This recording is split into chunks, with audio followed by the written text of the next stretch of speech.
Okay, so I thought I would hit a little bit on like anniversary, like any kind of celebration where there might be sit-down dinner. And so that straddles into wedding, receptions and all of that. So I thought we would do like a table center. So this one is actually a very interesting table center because the whole construction, I built it.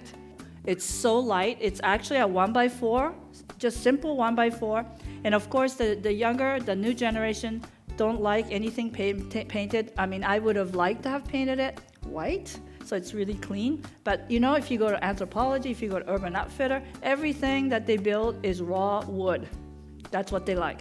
So you know what? Just deal with it. Like it's okay. In fact, it's easier because you don't have to paint it. So that's a no-brainer. So basically, I've drilled with holes that would hold the bamboo skewer, so that those are drilled in and glued in with the glue gun. They're all wrapped with that kind of bicolored wool, so that it looks very natural. So it looks like the vein of the wood grain of this wood. So it kind of lifts up very nicely and floats. Lots of them, so that I have ability to put as much as I want or as little as I want. Because after you start to put it in, you can stop. You don't have to fill every tube, but you have the ability to fill every tube if you want to, or if you have the budget to do so. And then I've used the branches sort of connected together. And then I actually wove in the wire covered, actually it has Midolino in it, by the way. Midolino is this material here. And I've been using this material for a long time. This is actually rattan strips. So basically I put these together with a wire, so it's a little bit thicker, and then wrap it. This is fairly new for me because I've been using Midolino for probably upwards of 6 or 7 years. Done everything I think I can do with it, but still finding more to do with it. And usually I have used it raw without wrapping wool over it, but I'm just sort of giving it a different character with this, just to give it another use. So I've done that, so that's woven through, and that relates from nature to man-made, similar feeling. But this one is a much stronger structurally than this because this is brittle, so it can break. So by having this, even if some pieces broke, it doesn't hurt anything. So and it's all been attached to everything, so it holds together beautifully. So how am I going to design into this? Well, we're going to start with vine first. And actually, passion vine, but I'm going to take away the leaf, some of it, because I want to see more of this, the tendrils. This is the most important. If I keep all the leaves, then you lose the beauty of the tendrils. And I also like some of the little buds that are starting. I will keep some of the foliage occasionally, but I want to see the line more because the foliage is too big, so that if I put fine things, it takes over. So really, the idea is to keep the vine and the buds to be the most vital part, and I'll leave some of it there, but not all of it. So it's something like this. So with this, what I can do is just bend it and then insert it into one of these water tubes. And so that then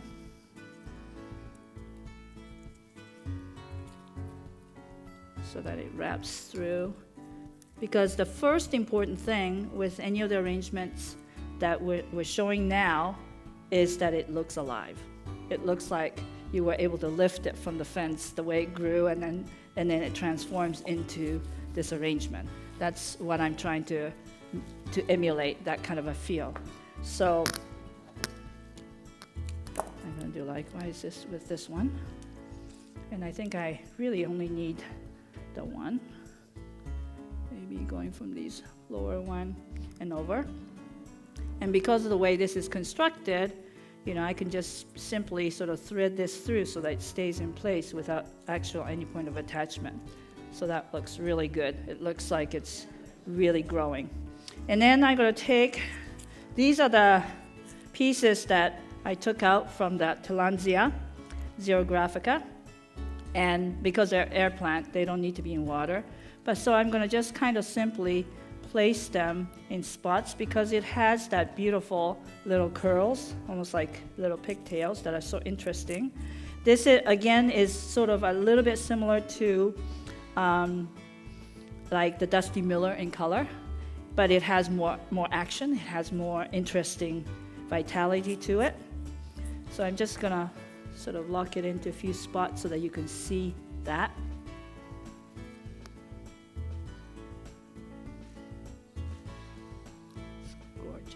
And then we're going to work with some dendro because they have a beautiful flow to it. And it's one of the material that bends beautifully.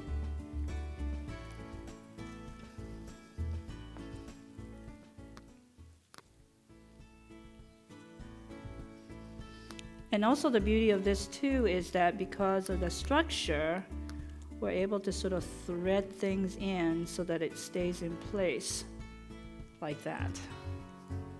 That works really nicely. And we'll do some pieces. And because of the vine here, I can slip it right underneath the vine so it stays down, so it stays more horizontal. It's really what I want, because at the table, you don't want it to be too high. You want to be able to see through. But the beauty of this one is that they're totally transparent here too, so it feels like it's just floating.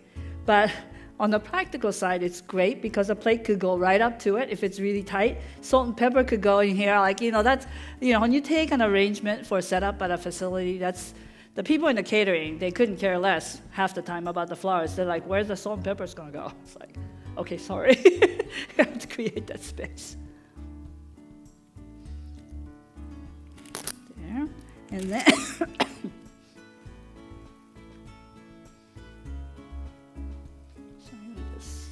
that in there as well. And then we're going to use a little bit of, so you can see here, here's a good example of the size of anthurium. It can't be big because it'll overtake this. The fineness of all this little sort of finicky selection of flowers will be destroyed if I use the giant anthurium. So the size of anthurium has a great deal to do with how this pulls off. So I'm going to use a little bit of the amnicola so you can see how that, whoops, I have to put that in again, I guess. So you can see how that looks, right? And it's so delicate, yet we said right from the beginning that it's really difficult to be delicate with tropicals because of its harshness. But really the reality of it is the color is there. We have the color selection that can make it happen.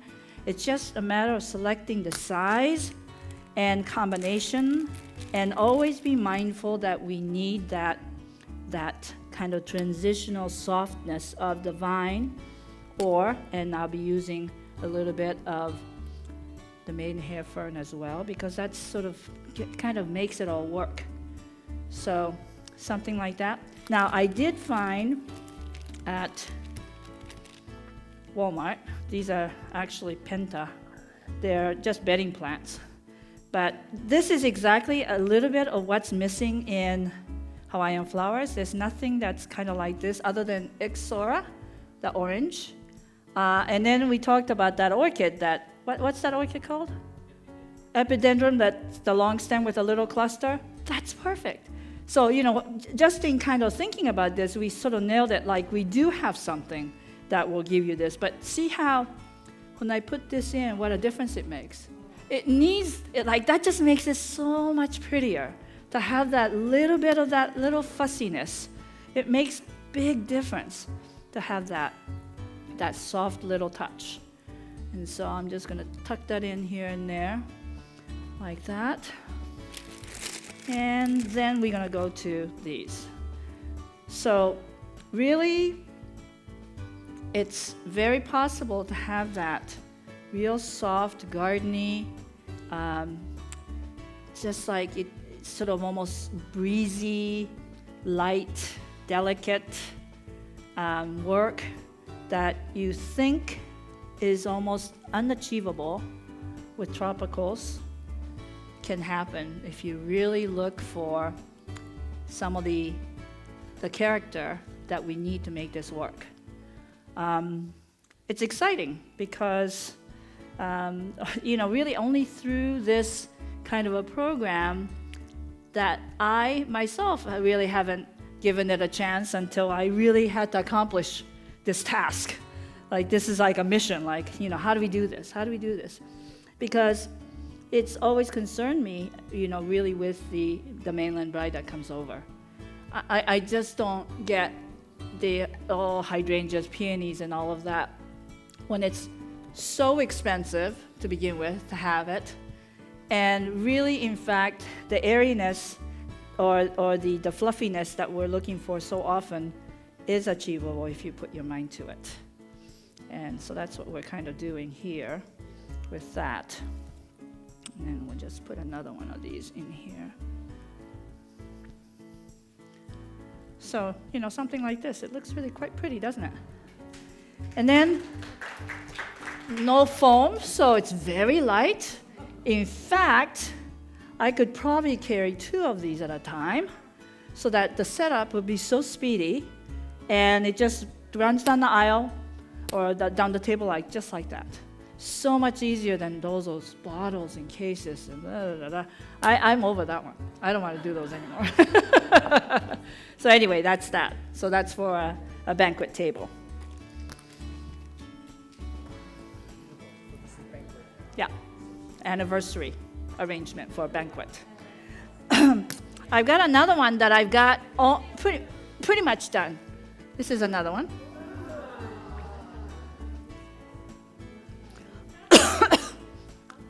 This is for a round table where you don't want to see the people on the other side.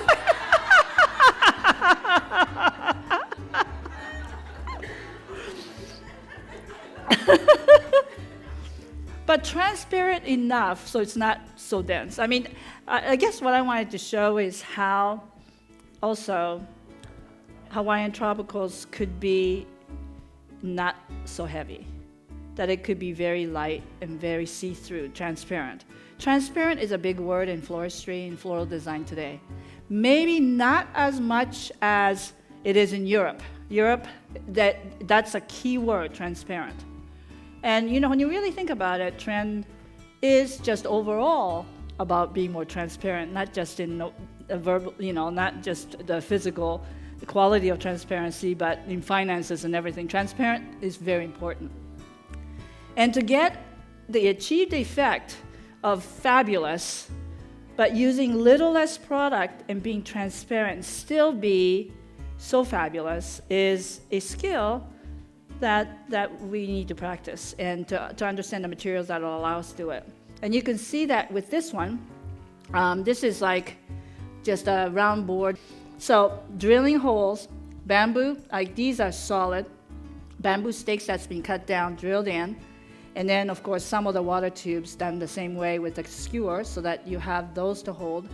But basically the bamboo is almost like the trellis, so that it holds it together and keeps the shape. It's like a template of the nature of what this arrangement's going to be. And everything sort of fits into that kind of a column. This is the one that I love to do it actually on the turntable. That makes it a perfect centerpiece, because then there's no bad side to that arrangement. They get to enjoy every parts of it. As a guest around the round table, they can turn it and they get to enjoy the whole thing. I think it's a great idea. So you could also just put that on the turntable too. And you can see that the Zanzibar Spectabilis, the shampoo ginger, is not in water, but it's perfectly fine for this purpose, by the way. The freshness of that color and how, see, it tells you can have a little bit of red or brown, so that shampoo ginger is the perfect complement. I mean, every flower that has any kind of combination of color tells you what would go good with it. So, and I only had a couple of pink cushion left, but look how nice that looks down in here. I mean, it's sort of a texture overload, but it's such a wonderful story and in a sort of a wonderful place. It feels really, really good. Some of the vine are actually in water tube with a cap, because I didn't want to take up the space of those water tube that's in there for designing with flowers. So I just capped them and I just threw it in there. That's the thing. When you have a structure, you can just do these things. Like if I built, just imagine this as a template for something even bigger. Like I can build this so it's 8-foot pillar. So into that, what do? I'll just maybe take the vine, water tube it, just wind it around so it's just floating around so that you build that first. And then you will take water tubes and put material like something big, like say like king patia, for instance. I mean, it's big, but get it to lock into some of the parts where lines are crossing, so that really you don't even need to tie.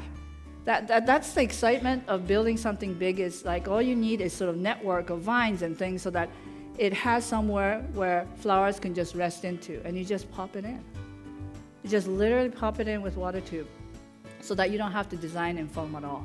So this could easily turn into a couple of big pillars at the front at the church, so that instead of the typical just an arrangement in an urn, that's the beauty of tropicals too, is that it can also hold, some of it could hold without water. So it just, when you build a structure, you can just sort of pop it in. That's the beauty of it. So yeah, I can see definitely doing a pillar, a pair, that would look really beautiful. So that's the mechanics on that one. Okay. So then next I'm going to show you another little trick. So now we're going into an arrangement that we might use on the table that's a little bit bigger. And again, it's what I start with that will determine the outcome.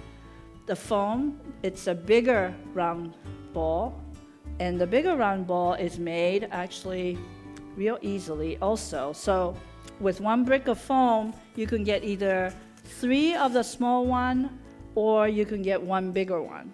The bigger one is, actually you cut this in half, because you always have to start with like a perfect cube. So you basically cut that and attach it to this, because that'll give you a cube. So all you have to do is just take a skewer and just put in 3 places in the middle, because you're going to carve away the sides, so you don't want to do it. So then you just carve, just like I showed you in 3-dimensional, and then that's what you get right there. Those ones cost like $6 wholesale. Like I just got it from $1 brick of foam. I'm so proud of myself. And then what this is a Walmart lamp for $8.60, a floor lamp. It's the best thing. I've had things made for me, like welded base, welded stand, all of that for a huge cost. And then I realized that lamps at either IKEA or Walmart is under $10. It's got nice heavy base, color's good, it's clean. I take out all the cord, I cut those out first. I don't use the little actual, the shade part, but I do use that shape, because the foam then sits into it, and then I just wrapped it with wool so that it's all like, this is just solid mechanics. I add a little bit of the wool stuff because I had made it just so that it has some body to start with, that the passion vine can attach to, so I can kind of get started with the feel and flow of the arrangement. But it's really truly amazing how big an arrangement this makes for so little money. But the lamp thing it's really awesome. It's just like, that's why you can't just go shopping at the wholesale or just in the floral department, because it pigeonholes you to do what everybody else does, because everybody has access to that stuff. So you got to look outside, and I really think IKEA should hire me to walk their floor, because every time I bring a couple of students with me and we're looking at this, look what I can do with this. And then there's people that's behind it, they're buying a little bit of that too. It's like I'm creating some good sales out there. So yeah, this is a good one. And with this one, what we're gonna do, because once the template is made, the rest is really pretty easy. So we're gonna take some of these flowers. And by the way, the fact that it's all covered with the wool makes it so that the foam holds together very nicely, but also the wool keeps the moisture in. That's like the best part. I'm really amazed because the wool thing I've been doing for maybe 4 or 5 months only. It's sort of my latest thing to cover foam with wool. But I found that when I do that, that stays wet longer, at least by twice, if not by 3 times. It's amazing because it just holds the moisture in. So this has been really a good find for me. So I'm going to go ahead and take some of these and just design into it, maybe like that to start. And then we're going to sort of start to bring it up a little bit more.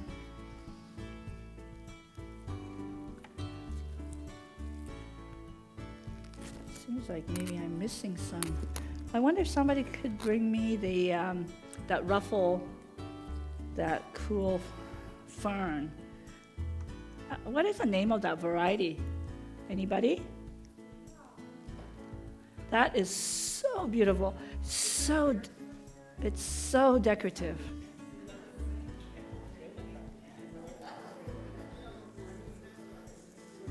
It's so roughly and beautiful, and it has a quality so unlike a lot of the tropical foliages. It's just so fluffy. I love it. I'm just sort of finding my way through that wool. So I'm sort of building out the shape a little bit, but also to cover the mechanics of the base a little bit so that you don't see quite as much foam.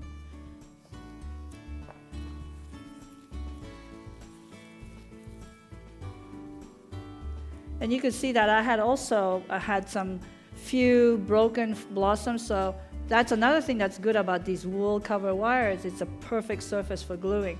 And all you have to do is just take U-glue, again, just press U-glue on there and just glue it on. Works out really, really well.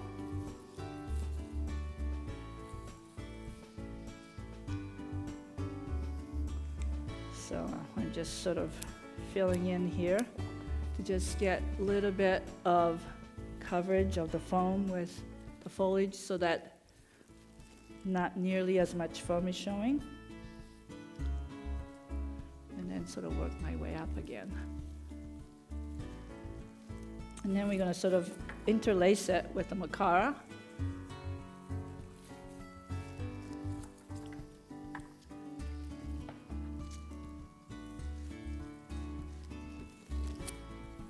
And I think the beauty of that fern is that it takes up a lot more space than just a flat surface. It's very fluffy. So it makes it possible for me not to use so many flowers because it really does fill up the space beautifully. So it's nice to see that sort of ins and outs of the longer dendrobium being the sort of the outer fountain, and then sort of the inner fountain with the macaras. Oops. Tool.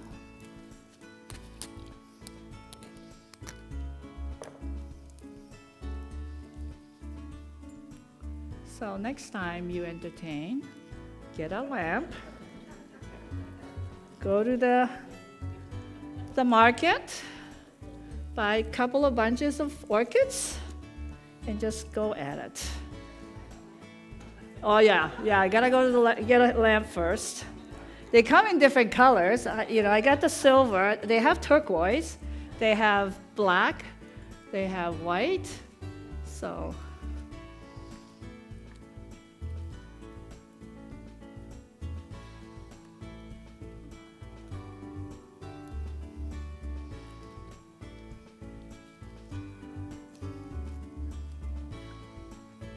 the whole thing was dropped into water first, so it's soaking wet. And because of that holder, that's like a container, so it holds the water. It doesn't drip out. So yeah, it has its own vessel with that lamp. Okay. Which here, you mean? This one here. Oh, this one here. Yeah, that's that same technique that I showed you with wool, but I did it with that green wool, because what I wanted is have the ability to have surface where I can put odds and ends flowers glued to it. Because otherwise, it just becomes that, when you can use those spare odd pieces and add more value to a design with leftovers and shorts. So that's why you have the orchids coming right down that, so that it's looks not so sterile like a lamp stand. Yeah, those are glued, yeah. Yeah. Yes, I do. Yes, I did my part and used up and recycled. It's funny because at first I was not really into that until my son just really started to harp on me, like, don't put that there, like, you gotta put it on that bin, and I just like, that's all garbage. But now I think once people get involved in the whole recycling thing, everybody wants to get pretty thorough with it. Because I just moved to an island, and that's because my son loved the island life, living on this island, that he just loved the idea of, like, let's go move on the island, because I like the island life. So now we live on this island, and there's not nearly as extensive recycling depot. Like, it's this or that, and then you gotta somehow figure out what to do the other. So we're composting a lot heavier, and we're using everything, and really it's almost zero garbage. It's really amazing to me. It's like really literally, the people on the island, when we first went over there on the garbage day, they had bins only this big. In the city, we have 2 big bins like this, or 3 actually, including the organics. But on that island, they put it like on the garbage pickup day, they have this little thing. I'm like, what? But that's what they do, and how cool is that? There's nothing wrong with that. I think that's just awesome. So by using the plastic that way, I feel good about it, because now there's functionality to it. But there it is, something like that. And if I wasn't talking, I could have done that in 5 minutes. Okay.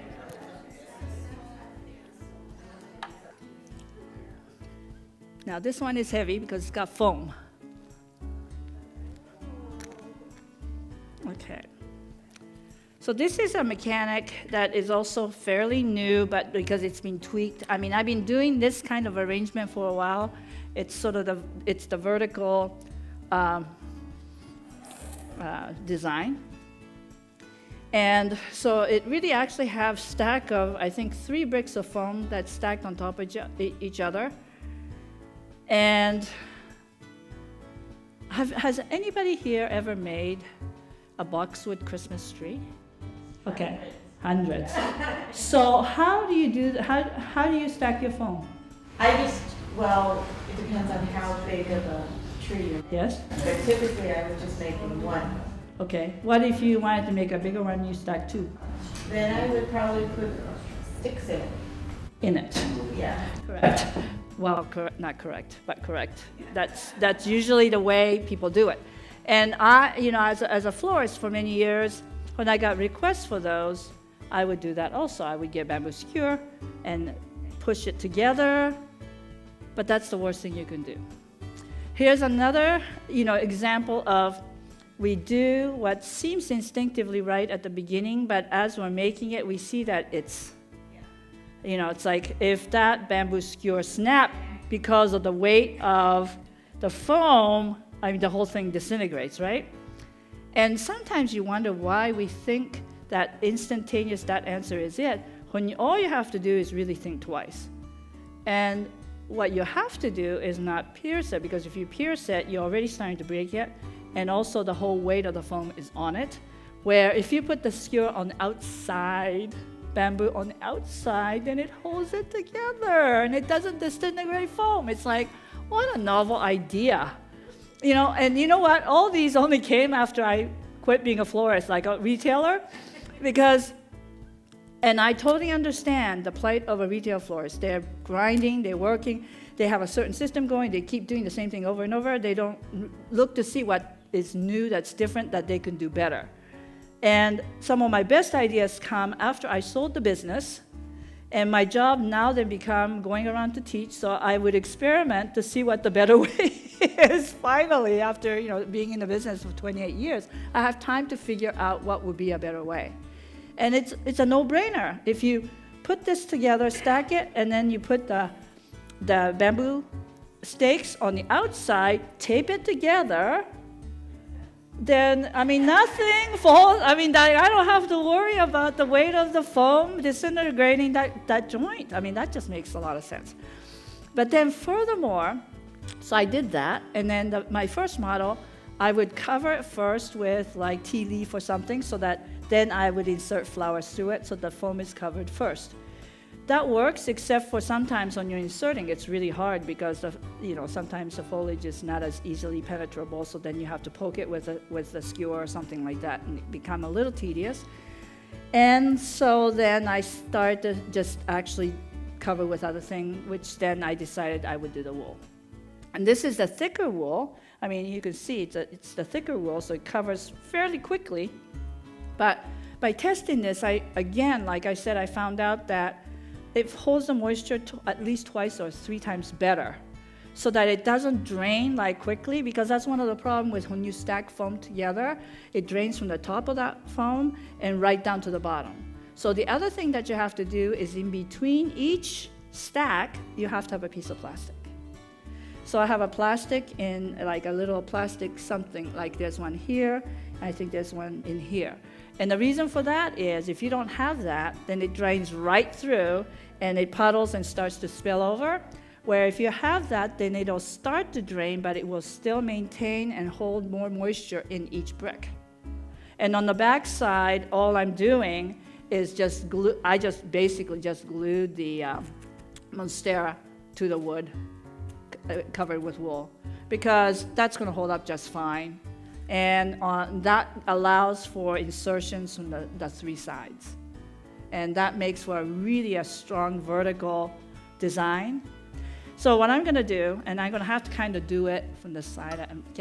I'm not good at designing from the back, so I'm going to kind of do it this way. So I've kind of got material prepared so that I'm going to use combination of things. And so I'm going to use Anthurium first because it covers a lot. And I'm going to do it sort of randomly. You never, again, you don't ever sort of what I call kind of like spot and dot, like where 1, 2, 2, 1, 2, 1, because that just becomes, that's the most basic way of designing. Every time if I see that, I know that somebody was a bit of a novice, because that's the way we learn at the beginning. But design becomes much more sophisticated than that, a little bit more of an artistic endeavor, and that there's a certain sense of rhythm, there's a certain sense of proportion and flow, visual flow. So, and really the key thing is, if you follow nature, there's a definite pattern in nature, but there's variations, and it's the variation that makes it interesting. If everything was perfect and equal spaced, it's not interesting. And the flower arrangement has to actually emulate that it has to have a certain sense of randomness about it, that it just happened that way, that it wasn't calculated in any kind of a system. Because if you put system into it, then all of a sudden it becomes like, that's okay. So that's kind of the way I design. If I see any kind of a system developing, then I have to change it, because it has to have that feeling of that it just happened that way. So, I really keep that in mind, because sometimes when you're really cranking it out, you can get into a system, but you can also see it, so you gotta sort of back off and say, no, that's not good. So I'm just sort of randomly putting, like, look how beautiful that is. Ugh, that fern is like outstanding. This is the first time I've used it. This is the first time I've experienced it. So this has been grown here for a long time. So, and the fact that, with the wool underneath, because it looks nice and clean and covered, it's not like seeing foam. So it's kind of like if this was all it is, it's almost not that bad. It's just that's how good I think that this mechanic is it has an ability to use not a lot of product, but it's still looking pretty good. And it covers up a lot. So what that tells me is this, that if I didn't have the budget, I can get away with just a few more flowers, and it's good. Because I still have the same size. If I have $10 worth more or $50 worth, which is really, that shows it's a good system. Because it's going to deliver the size and the beauty no matter what your budget is, which is really good. That says a lot about, the system in itself, that I've hit a pretty good idea. Okay, so now I'm going to go to some of these orchids. Oops. So some of these I sort of cut into little shorter lengths so I can get a little bit more mileage out of it. But I've not gone to doing singles because there's no point in doing that for this, because I'm going directly into foam, so I just want a thicker stem, so I just basically cut up the stems to make it multiple pieces so that the ease of insertion.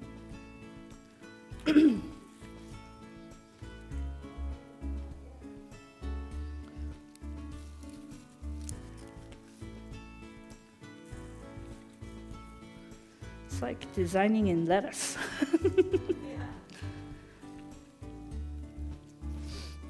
So, isn't that gorgeous? Oh! But it's just luscious. So, that's why I think this is a very successful small version of a flower wall. And because so many of the flower wall for me is just very boring. It's like all roses, like, why would you want that? It's too monobotanical, and as beautiful as they are, there's no experience behind it. That combination is what excites you, and that if there's no combination, then what, it's just, that was pretty. You walk away thinking, that was pretty, but that's forgotten.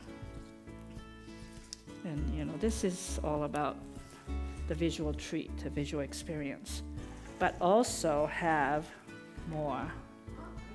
Oh, because this, you won't believe how this makes it pop. Oh my God. It's that combination is just, it just gives you to die for combination.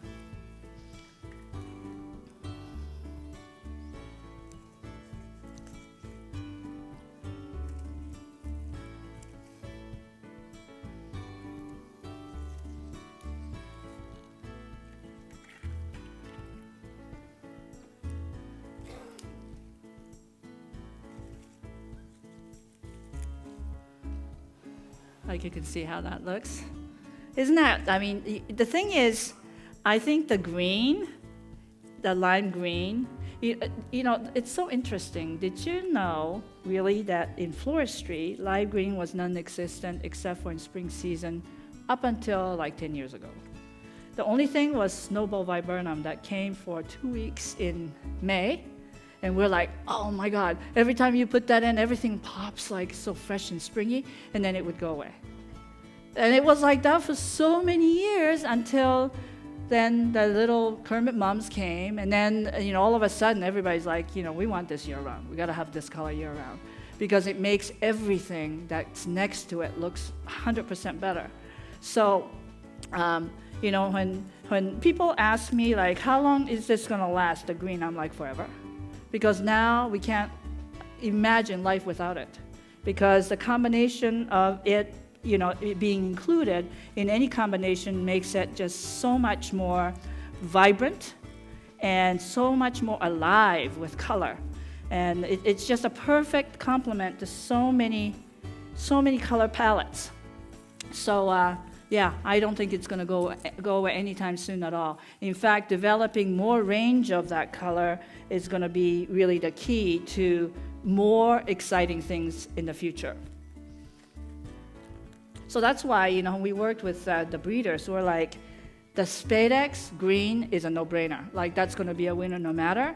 But if not that, then look for like a variation in the gradation of color so that it ties into more colors. So that's something we talked about. And then I just had a few of these, just a couple of these. And why do you think I would use this? That's just a few. No, because the Cymbidium tells me, like, I'm here. Please give me a flower that'll show me up. It's telling me, so I'm going to give it to him. It's really not even a question anymore of myself deciding what it needs to do. The flower is telling me, like, please find me a complement that matches the throat of the flower. And so then you go and find it and you put it in. It's like, yeah, that's it. It needs that. And then we're going to put in the vine because that is going to make, again, another huge difference. Even though we have a beautiful collection of flowers with beautiful density, depth, it looks good, but what makes it come alive is actually a vine that's it's just growing. It's powerful. It's just growing right through this. And so that it looks like it's really a real living forest. And it just, because otherwise, quite often, a flower wall could look very static. It just looks like all the flowers are stuffed in there. But that's because there's nothing in it that is being designed to create dynamic feel of living flower. It's like everything's being put into that little bookshelf, and it became that shape.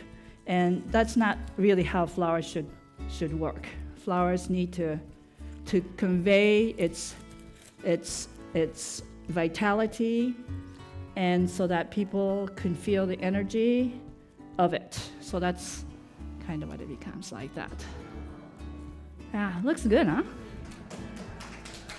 I think really the beauty of working with Hawaiian product and focusing on this topic of the special occasions, and like, can we do it with 100% Hawaiian? Absolutely. I mean, I've been able to show you, because I've discovered with a combination of material that's here, that's not always on the market, some of these fussier stuff and some of the vines, by combining that with what is often thought to be very hard product to work with that doesn't have the ability to look gardeny, can look gardeny.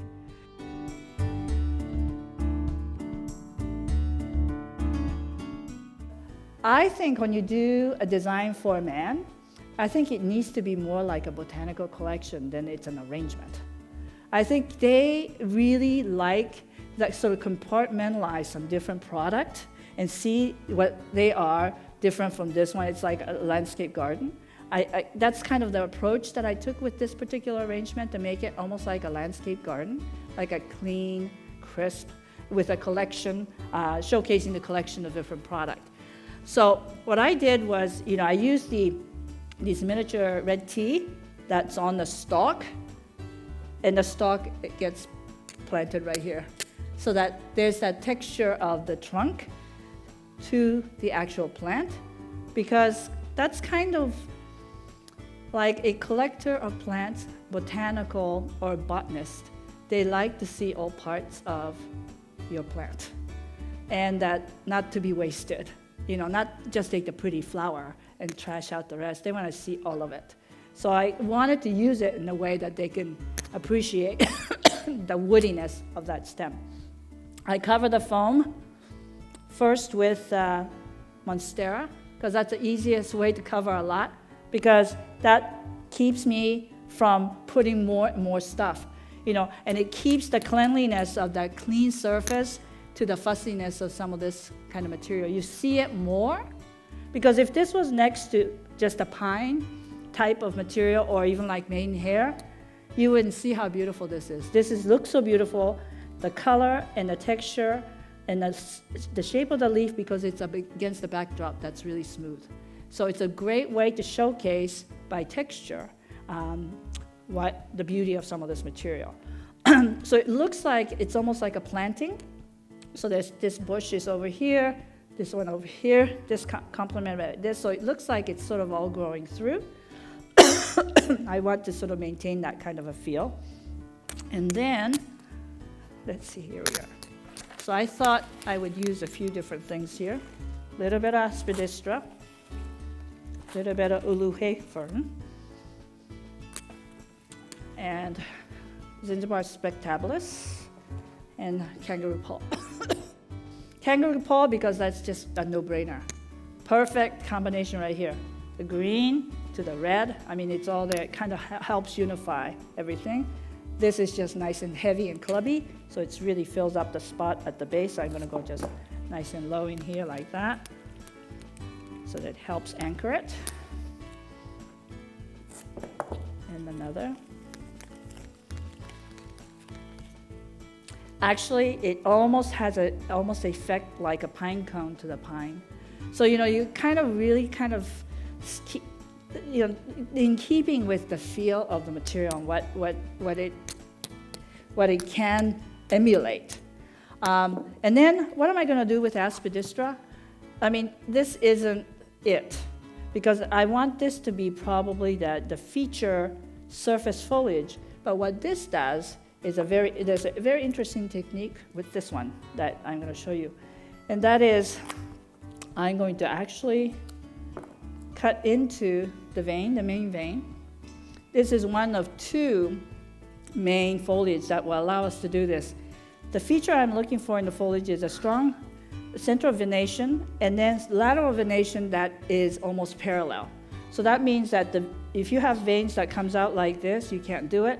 You have to have veins that kind of follows the verticality, because if you have that, then it tears like this.